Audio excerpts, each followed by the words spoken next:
17 तारीख को दशहरा है और उस दशहरा में महिदपुर के रावण का अंत करना है। सबसे महत्वपूर्ण मुद्दा जो मेरे पूर्व भी मैं बता चुका हूँ कि यहाँ पर जो एक सबसे बड़ा माहौल जो क्रिएट कर रखा है वो ये है भय लोगों ने।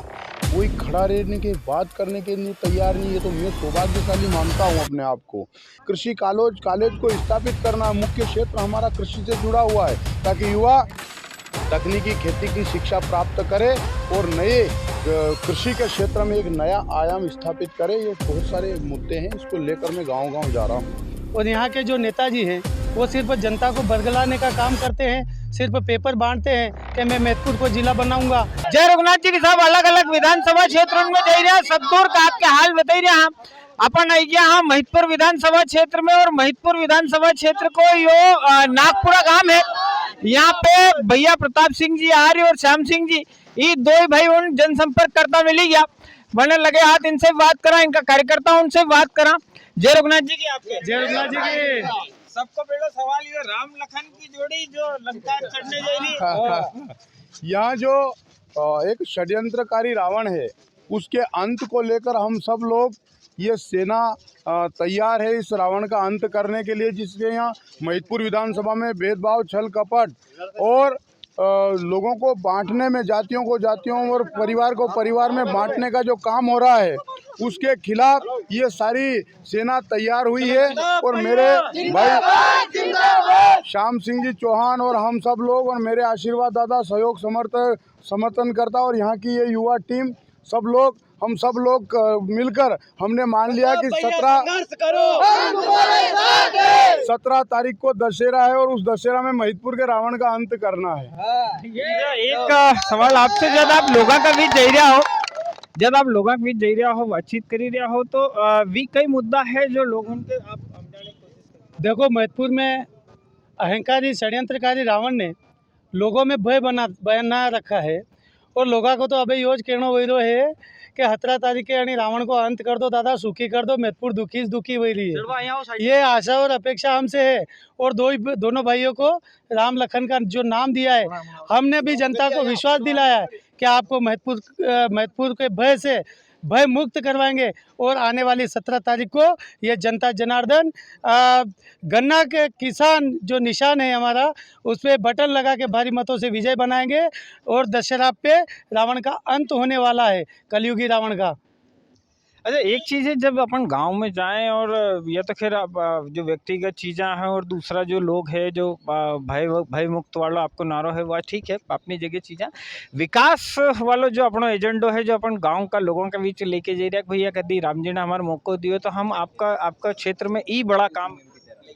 विकास का मुख्य जो एजेंडा है, हमारा एजेंडा वो है कि हमारे क्षेत्र में जब मैं केवल गांव के बाहर नहीं जाता हूं, जब जाता हूं तो गांव की गलियों में घूम के आता हूं और वहां पे मुख्य समस्या देखने को मिलती है नाली निर्माण और वहां पर सड़क निर्माण।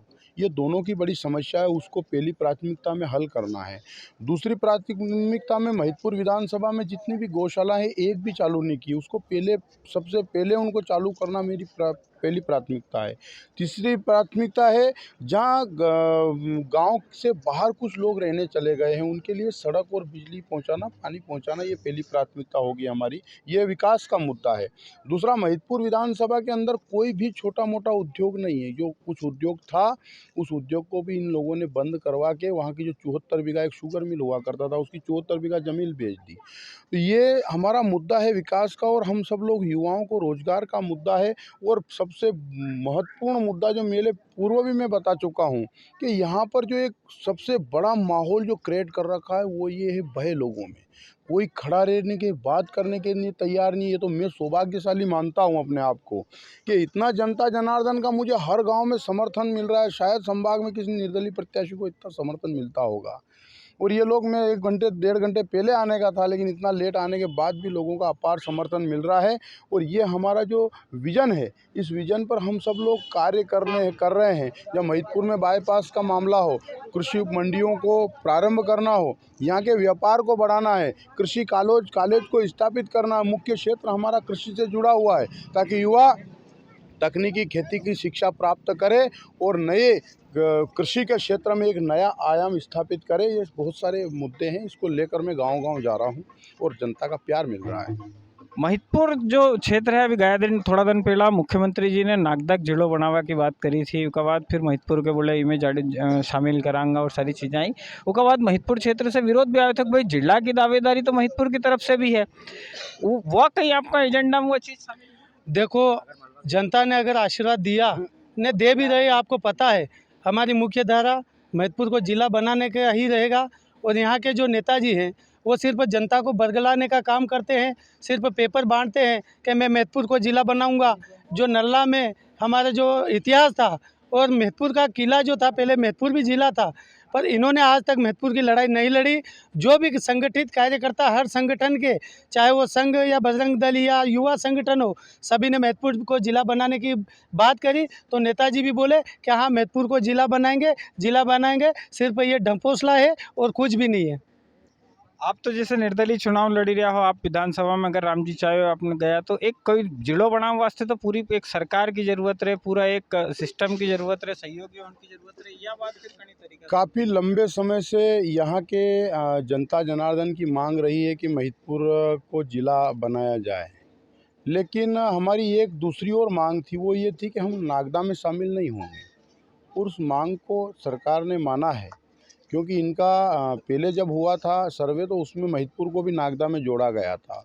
हमारा सभी लोगों की भावनाओं थी कि हम बाबा महाकाल के आशीर्वाद से उनके ही शरण में रहना चाहते हैं।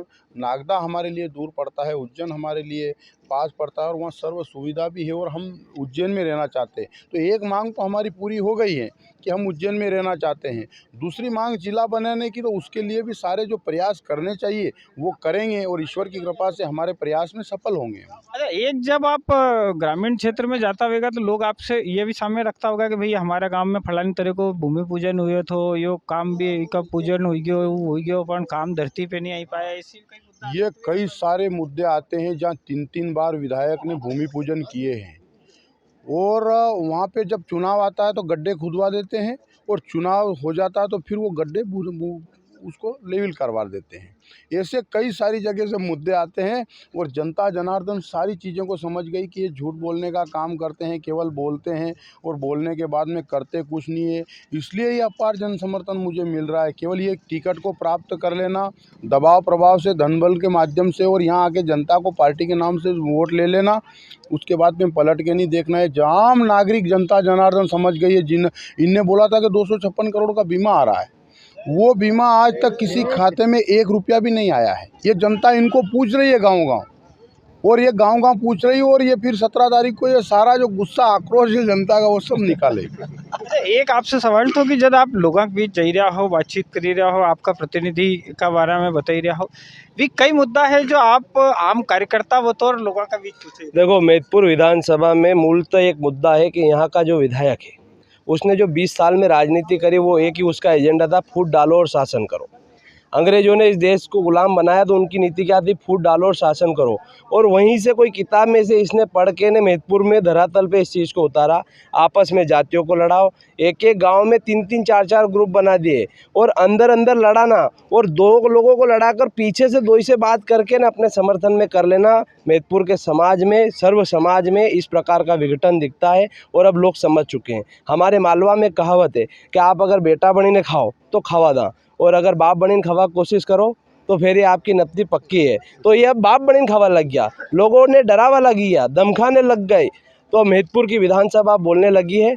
और भाई साहब ने बोला, लोगों से पूछते हैं हम कि आपको गिराने वाला आदमी चाहिए कि उठाने वाला, तो जनता बोलती है कि उठाने वाला चाहिए। आपको दबाने वाला आदमी चाहिए कि गले लगाने वाला, तो जनता बोलती है कि गला लगाने वाला। तो इस प्रकार की कई चीज़ें हैं और निश्चित तौर पर महिदपुर की जनता को इस व्यक्ति को समझने में 20 साल लग गए, परंतु अब पूरी नौजवान पीढ़ी और जैसे सोशल मीडिया का ज़माना है, हर आदमी आज अप टू डेट है। आप किसी को गांव में जाके बेवकूफ़ नहीं बना सकते। जो महिदपुर के उस कोने पे होता है वो उस कोने तक पता चलता है। मैंने सब दूर से लोग जुड़े हुए हैं और जन जन की एक ही पुकार, प्रताप भैया आपकी बार, क्योंकि इनकी राजनीति। माता की तो इथे साहब प्रताप सिंह जी आर्य, श्याम सिंह जी भैया और इनका सबका कार्यकर्ता, आपने इनकी सबकी बात सुनी। बात कदी जची रही तो कमेंट में जय रघुनाथ जी की जरूर लिख दो।